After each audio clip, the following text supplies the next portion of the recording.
Hi friends, ఈరోజు మనం street food స్టైల్లో చాలా తక్కువ ఇంగ్రీడియంట్స్ తోటి క్యాప్సికమ్ బజ్జీని ఎలా తయారు చేసుకోవాలో చూసేద్దాం. నేను చెప్పిన టిప్స్ని ఫాలో అవుతే మీకు పర్ఫెక్ట్ క్యాప్సికమ్ బజ్జీ వస్తుంది.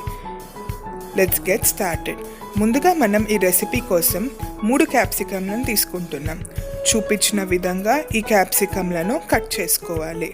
ఆ తర్వాత దీంట్లో ఉన్నటువంటి గింజలన్నిటినీ తీసేసేయాలి.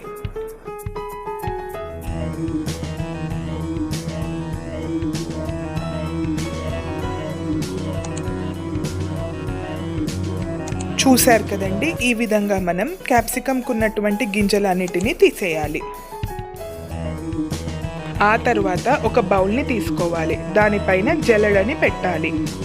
ఆ తర్వాత ఇందులో 1 కప్ శనగపిండికి 2 స్పూన్ల బియ్యపిండిని వేసి చూపించిన విధంగా దీన్ని మనం బాగా జల్లెడ పట్టుకోవాలి. జల్లెడ పట్టుకున్నటువంటి ఈ మిశ్రమంలో కొద్దిగంత ఉప్పు, కొద్దిగంత పసుపు, 1 స్పూన్ కారం, 1 స్పూన్ ధనియాల పొడి, 1 స్పూన్ జీలకర్ర పొడి, కొద్దిగంత వాము, కొద్దిగంత బేకింగ్ సోడా వేసి ఈ మిశ్రమాన్నంతా బాగా కలుపుకోవాలి. కొద్దిగా నీళ్లు పోసుకుంటూ ఈ మిశ్రమాన్ని మనం బాగా కలుపుకోవాలి. మరి ఒకటేసారిగా మనం ఎక్కువ నీళ్లు పోసుకోకూడదు.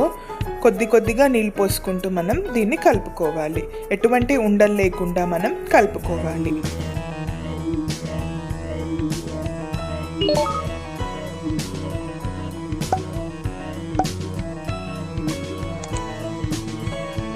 ఒక కడాయి పెట్టి పొయ్యి వెలిగించి డీప్ ఫ్రైకి సరిపడినంత నూనె పోసుకోవాలి. నూనె బాగా కాగాక ఒక్కొక్క క్యాప్సికమ్ని ముందుగా తయారు చేసుకున్నటువంటి బ్యాటర్లో వేసి నెమ్మదిగా గోల్డెన్ బ్రౌన్ కలర్ వచ్చే వరకు వేయించుకోవాలి.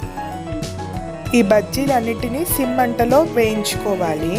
మరీ హై మంట పెట్టేస్తే లోపల ఉన్నటువంటి క్యాప్సికమ్ ముక్క ఉడకదు. మరీ లో మంట పెట్టేస్తే నూనె బాగా పీల్చుతుంది. కాబట్టి గోల్డెన్ బ్రౌన్ కలర్ వచ్చే వరకు మీడియం మంటలో వేయించుకోవాలి. చూశారు కదండి, ఈ విధంగా గోల్డెన్ బ్రౌన్ కలర్ వచ్చే వరకు ఈ బజ్జీలన్నిటిని వేయించుకోవాలి. ఈ బజ్జీ మధ్యలోకి స్టఫింగ్ కోసం కట్ చేసుకున్నటువంటి కొన్ని ఉల్లిపాయల పైన అరచక్కంత నిమ్మరసాన్ని పిండుకోవాలి. ఇప్పుడు దీన్ని బాగా కలుపుకోవాలి. ముందుగా ఉడికించుకున్నటువంటి 1 క్యాప్సికమ్ బజ్జీని తీసుకొని చూపించిన విధంగా మధ్యకు కట్ చేయాలి. దానిపైన కొద్దిగంత కారం, ముందుగా మనం తయారు చేసుకున్నటువంటి ఈ ఉల్లిపాయల మిశ్రమాన్ని వేసుకోవాలి.